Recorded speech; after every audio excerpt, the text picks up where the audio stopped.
Hello बच्चों, कैसे हो तुम लोग? अच्छे हो और अच्छे ही रहना। लॉकडाउन में घर में ही बैठ के पढ़ाई करो, ठीक है। तो हमारा जो है सो ये वीडियो जो है सो किस पे होने वाला है? आइडम्स और फ्रेज के ऊपर, ठीक है। 20 ऐसे आइडम्स और फ्रेज जो आपकी इंग्लिश को इम्प्रूव करेंगे ही, जो कि डेली यूजिंग है, जो रोज़ बोले जाते हैं, जिसकी वजह से आप उसे भूलोगे नहीं। तो without wasting your time let's start the video. Welcome to our channel Mishra academy. सबसे पहला जो हमारा फ्रेज है वो कौन सा है? Do away with. इसका मतलब क्या होता है? इसका मतलब होता है छुटकारा पाना, ठीक है। हम लोग नॉर्मली अपने डेली लाइफ में इस वर्ड का यूज ज़रूर करते हैं।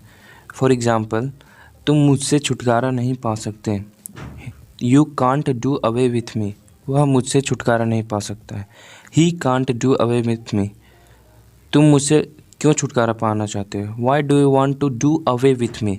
इस तरह के सेंटेंस हम लोग अपनी डेली लाइफ में यूज करते हैं। चलिए अब हम अपने नेक्स्ट वर्ड की ओर चलते हैं। Talk big. इसका हिंदी में मतलब होता है डिंग हाँकना। नॉर्मली हम इसे अपने डेली लाइफ में यूज़ करते हैं। अगर कोई लड़का हमारे सामने डिंग हाँक रहा है तो हम लोग क्या बोलते हैं?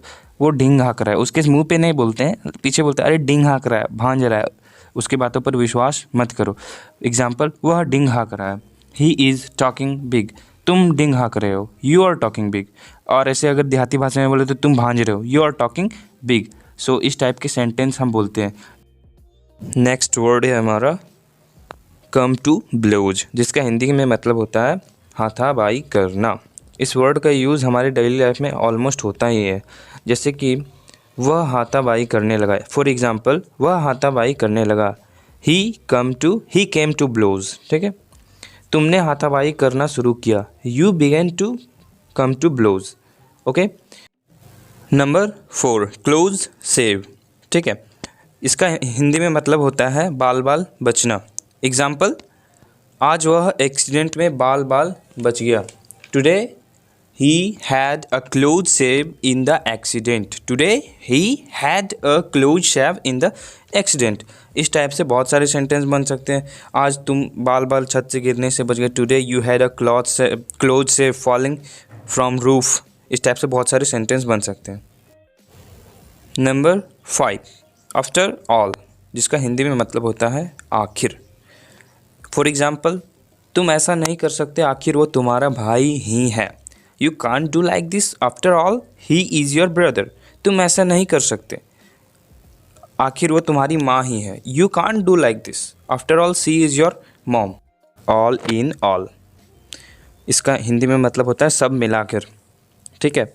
फॉर एग्जाम्पल, सब मिलाकर यह एक बहुत ही भद्दा कार्य है। All in all it's a heinous crime. All in all, सब मिलाकर तुम दोषी हो।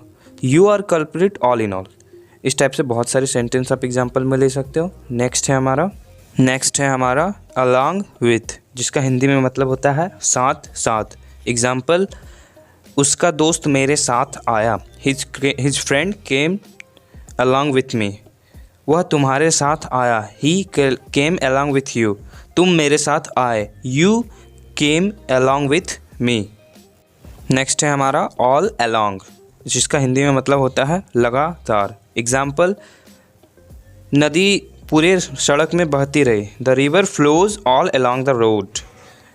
और नेक्स्ट एग्जाम्पल हम लोग ले सकते हैं, वो गाड़ी लगातार सड़क पर चलती रही। द बाइक्स और the vans were running in the road, running all along the road. Next है हमारा ऑल डे लॉन्ग, जिसका हिंदी में मतलब होता है दिन भर। एग्जाम्पल, मैं तुम्हारा दिन भर से इंतज़ार कर रहा हूँ। I have been waiting for you all day long. वह तुम्हारा दिन भर से इंतज़ार कर रही थी। She had been waiting for you all day long. तुम मेरे लिए दिन भर से इंतज़ार कर रहे हो। You have been waiting for me all day long. इस टाइप से ऑल डे लॉन्ग का यूज़ होता है। नेक्स्ट है हमारा एट वंस, जिसका हिंदी में मतलब होता है तुरंत। एग्जाम्पल, तुम्हें तुरंत निकलना चाहिए। You should depart at once. तुम्हें वहाँ तुरंत जाना चाहिए। You should go there at once. वह तुरंत मर गई। शी लेफ्ट और she dies at once. Next है हमारा एट ऑल हैजर्ड्स, जिसका हिंदी में मतलब होता है कठिनाई में भी।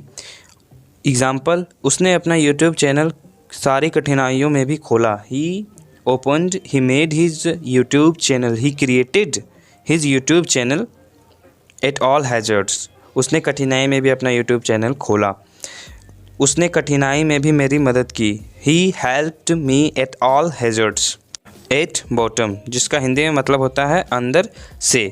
एग्जाम्पल, वह अंदर से मूर्ख है. He is an idiot at bottom. तुम अंदर से पागल हो. You are made at bottom. इस टाइप से at bottom का यूज़ होता है. एक और एग्जाम्पल ले लो, वह अंदर से मूर्ख है. She is fool at bottom. Okay. Next है हमारा एट हैंड, जिसका हिंदी में मतलब होता है नज़दीक. एग्जाम्पल, तुम्हारी परीक्षा नज़दीक है. Your exam is eight hand. दूसरा एग्जाम्पल, तुम्हारा गाड़ी तुम्हारे नज़दीक है. Your van is at your hand. तुम्हारी मौत नज़दीक है. Your death is eight hand. Next है हमारा एट ऑल, जिसका हिंदी में मतलब होता है तनिक भी. एग्जाम्पल, तुम तनिक भी देरी मत करो. You don't delay at all. तनिक भी पछताओ मत. Don't repent at all. Okay. Next है हमारा एट ऑल इवेंट, जिसका हिंदी में मतलब होता है चाहे जो कुछ हो. एग्जाम्पल, चाहे जो कुछ हो मैं वहाँ जाऊँगा. I will go there at all event. चाहे जो कुछ हो वह मुझे मारेगा.